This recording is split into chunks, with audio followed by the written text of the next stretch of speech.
A story from AI Dungeon.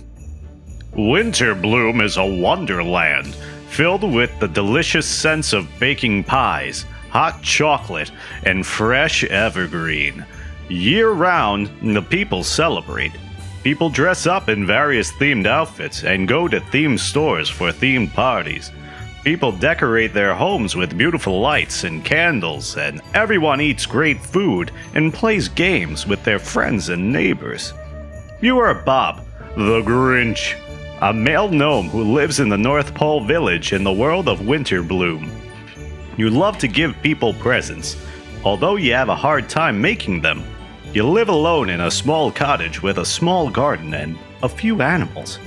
You love your garden, and you take great pride in the beautiful flowers and plants. You do not understand why the rest of the village does not also keep gardens.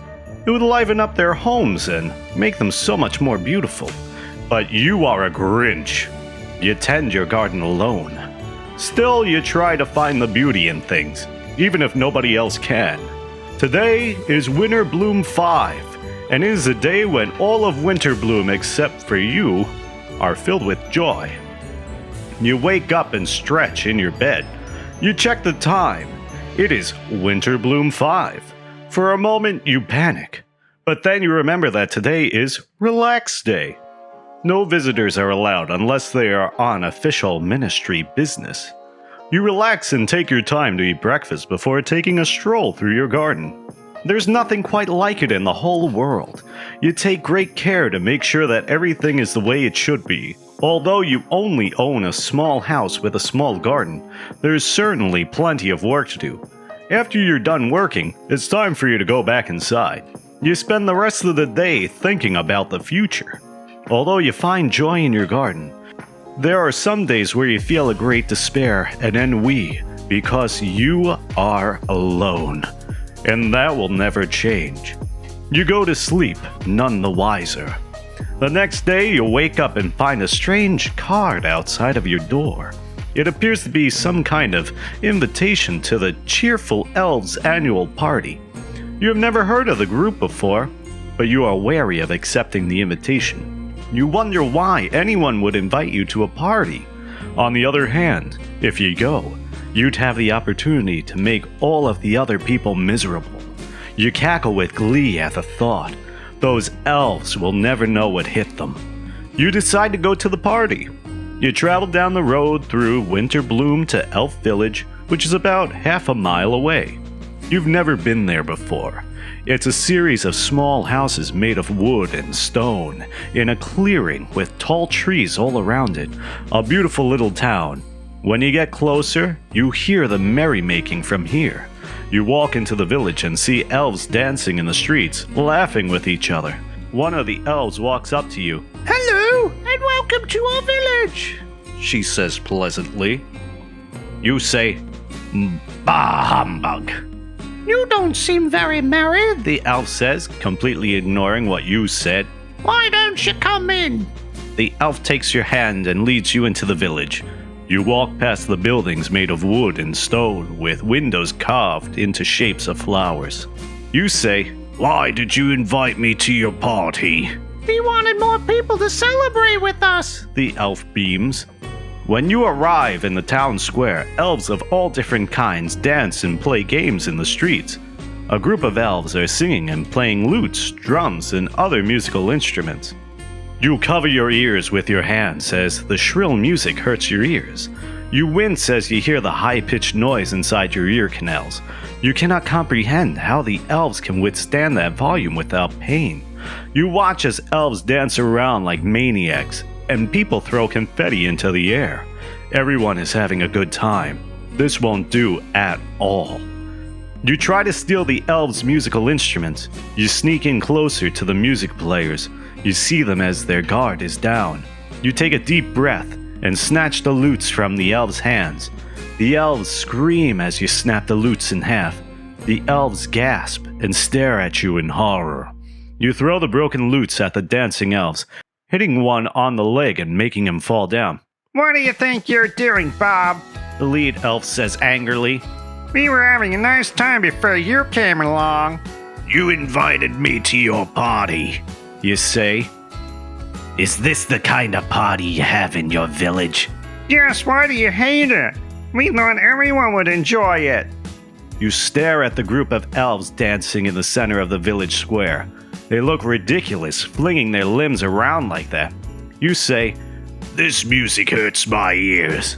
You must have some exceptionally weak ears then if you find our music too harsh for your tastes, the lead elf says. He brandishes 2 lutes from under his cloak and begins to play a soothing tune. The rest of the elves prance over to you, singing in terrifying harmony. You kick an elf. The elves scream as you kick one in the shin. The other elves swarm towards you, their fingers outstretched to claw at your face. The lead elf commands them to stop. He holds up a hand, and the rest of the elves obey him. They step back, but they eye you suspiciously. The lead elf, who you know to be named Edgar, walks towards you slowly. Perhaps, he says, you are not quite used to our ways yet. He extends a hand and offers you help to get up. You stare at him in confusion. What's wrong with you? You ask. I understand you have had a long journey, Edgar says. It is cold outside, and I'm inviting you inside, where it is warm and toasty. Do you accept my offer? You look at his extended hand for a while. You take his hand hesitantly. It is kind of cold out there. Edgar helps you up. I don't understand, you say. You want me to stay? Like an elf? Edgar chuckles. I suppose you could put it like that. But I'm a gnome, you say, bewildered. I like to garden and read and be by myself. And what's wrong with that? Edgar says. We simply enjoy doing these things with others, listening to music, drinking hot chocolate. What's so bad about that? You say nothing. I want you to stay, Edgar says. You see a strange look in his eyes. You decide staying would allow you to torment the elves even more. You give a secretive smile as you follow him into his house. Welcome to my humble abode, Edgar says. Make yourself at home. It feels weird entering the house of a complete stranger. You walk through the doorway, staring at everything with interest. I want to show you something, Edgar says. He takes you through the house to a small door in the back. You enter a garden of flowers, trees, and grass. You've never seen such a beautiful garden before. I made this, Edgar says. Everything you see, I created. Outside the garden is WINTERBLOOM proper. Inside? Inside is an entire world. Soft dirt, worms, and larvae. Bright flowers with petals as white and silky as the fur of a newborn kit. Shimmering silverfish that swim through the grass without needing water. Nests of robins made from leaves and twigs. It's overwhelming. You've never seen anything like this before. His garden is a world of fantasy and fairy tales. Everything you wished was real. Everything you dreamt of as a child. It's all here in this one place. It makes you want to cry. It's amazing, you whisper. It's not just me, Edgar says, smiling. We all contributed to this garden. This took the whole community. Edgar sits down in the dirt, staring at the flowers.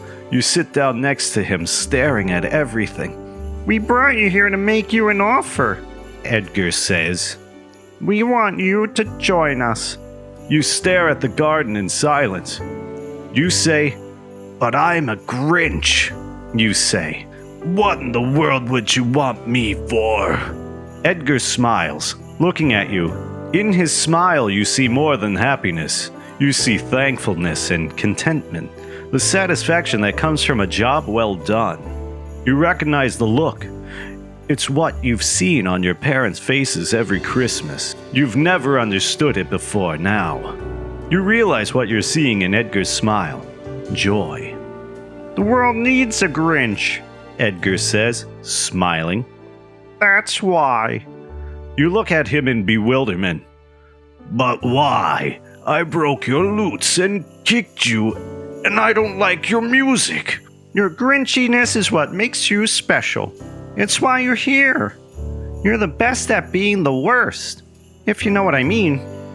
You took joy away from the world. Without you, we would all be suffocated by happiness. You blink at him. Then slowly a smile spreads across your face. You want me to pick on you and torment you? On purpose? You cackle with glee. This is just glorious. It's the most wonderful time of the year. Yeah, you're hired. But remember, we'll be watching you, Bob. He extends a hand, smiling. You take it with glee, shaking it firmly. Let the tormenting commence. That night, you drift off to sleep in your bed, grinning. Everything is perfect. The future is bright. The next morning, you wake up grinning from ear to ear. You bound out of bed and leap into the air, and land on your 2 feet. Ah, you say. Something feels different today. It must be... Merry Christmas, Bob. A voice behind you nearly causes you to shriek with surprise. You turn around with a start to see Edgar standing there wearing a red suit. He has a mug of something hot in his hands. You gleefully kick Edgar. You jump up from the bed and kick Edgar as hard as you can in the shins. He cries out in pain, "Ow!" dropping his mug. It shatters on the floor. Hey, Edgar says. What was that for? You dance around giggling. I get to torment the elves. This is the best Christmas present ever. You dance around the room laughing maniacally. Edgar shakes his head ruefully as he gets up off the floor. Merry Christmas, he says wryly. You say, can we go meet all the other elves? Of course, Edgar says. We'll go and meet the other elves. He pauses, then looks at you thoughtfully. You know, you don't exactly act like a regular gnome. Your eyes widen in alarm. What do you mean? You demand. He waves a hand dismissively. Oh, don't worry about it. I'm sure you're just eccentric or something. Let's go. He turns and walks to the front door, and you follow. Where are we meeting everyone? You ask, your stomach fluttering nervously. He opens the door and gestures for you to walk through.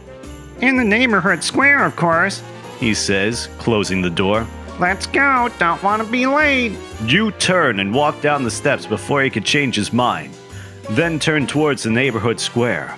The wooden sidewalks gleam in the sunlight, freshly fallen snow blanketing the town. It's beautiful. The only sound you hear is that of children playing outside and the occasional jingle of bells. You're so excited you could barely contain yourself. After a few minutes of brisk walking, you arrive at the square.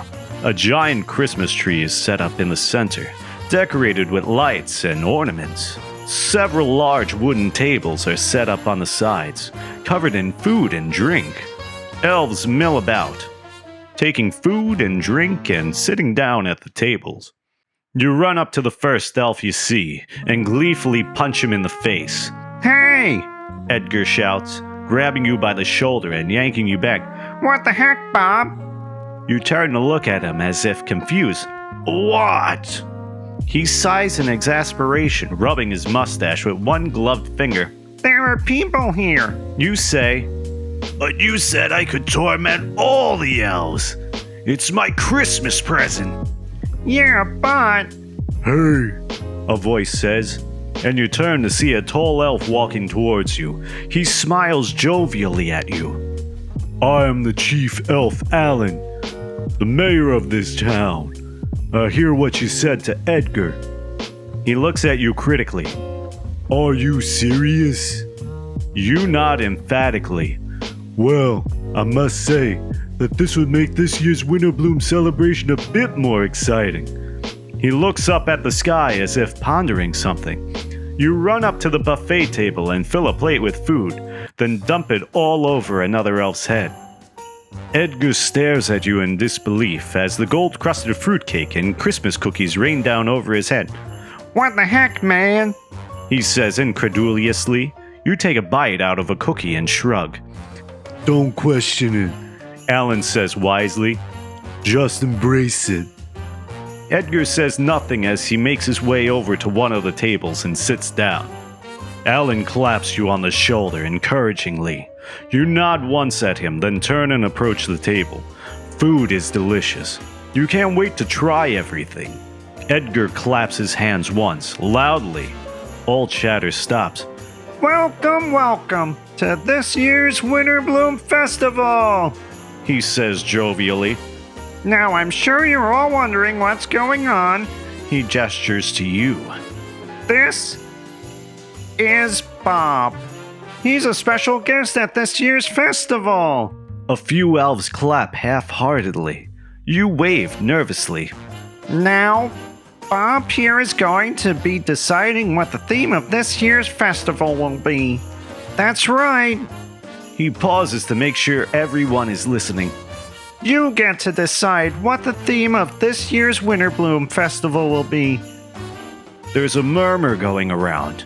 You pause for a long moment thinking, then you shout, "Food fight!" and throw a piece of pumpkin pie at someone. The crowd of elves goes wild. Someone else throws a drumstick at you. It hits you in the head. "Ow!" you shout. Then wincing slightly, you throw a bowl of eggnog at a nearby elf. He looks appropriately insulted. Meanwhile, everyone is throwing food at each other. You throw some mashed potatoes and gravy at the mayor. You pick up a crystal serving bowl filled to the brim with buttery, delicious mashed potatoes and gravy. You approach the mayor, who is currently being pelted with bits of pie crust and slices of turkey. You raise your arms, take aim, and throw. The bowl goes flying forward in an arc, landing perfectly in the center of his back. "Oof!" he says as the bowl slams into him and then falls to the ground, spilling its contents all over his fancy green jacket. The crowd oohs, and you quickly duck as a wad of mayonnaise-covered cranberry sauce splats against the wall behind you. What are you doing? Edgar hisses. "Making this party fun!" You giggle as you pluck a bit of stuffing off your shirt and eat it. A dollop of mashed potatoes slides slowly down the mayor's head and lands in his left eyebrow. He tries to wipe it off, but only succeeds in smearing it further down his face. The crowd loves it. Someone tosses a yam at your head, which you dodge. "Come on!" you shout, pulling Edgar to his feet. He gives you a nervous look, but you just grin at him. Soon he's laughing and ducking as a piece of cranberry sauce flies just past his head. The mayor stands in the center of the crowd, pie filling dripping off of his elbow, and a carrot hanging haphazardly from his ear. He stares at you. What do you think you're doing? "Making this party great!" You grin. This isn't what I had in mind when I hired you. He says, apparently forgetting that he just accepted your proposal of a food fight. But then, he's an elf, and they're all a bit crazy. Well, they are really getting into it now. Edgar whispers to you. This is awesome. The mayor turns and strides toward his platform, clambering up the steps. He picks up a microphone, which crackles to life with static. All right, he says, his voice amplified to near painful levels. The crowd quiets down. Now that we're done having fun, it's time for the real celebration to begin. A dull thudding behind you leads you to the conclusion that the elves have started throwing buns at the mayor again. You glance over your shoulder to see several of them stuck in his hair. One has even managed to land in his mayoral sash. You giggle as you munch on a slice of turkey. The mayor raises an eyebrow. This year's festivities are to honor the hero of the hour, Bob the Grinch! He yells, gesturing to you. You smile and wave to the crowd. They all clap and cheer, a few of them standing on their chairs to get a better look at you. Come to think of it, you don't really mind the attention. It's been a pretty good day so far. You drag Edgar on stage with you. Edgar's the real hero here. You say, "He taught me that even a Grinch can enjoy Christmas." With that, you dump some applesauce on Edgar's head. The crowd goes wild. They all stand and cheer as you help Edgar up on the platform. The mayor looks shocked, not sure of how to respond, but then he goes with it and shakes your hand. He lifts Edgar up on one of his shoulders and raises the other arm in victory. You wave to the crowd as they chant, "Edgar! Edgar! Edgar!" Suddenly, a pie flies straight at you. It hits you straight in the face as the crowd laughs. You take advantage of the situation to eat some of it. You'll definitely be celebrating Christmas from now on. A story from AI Dungeon.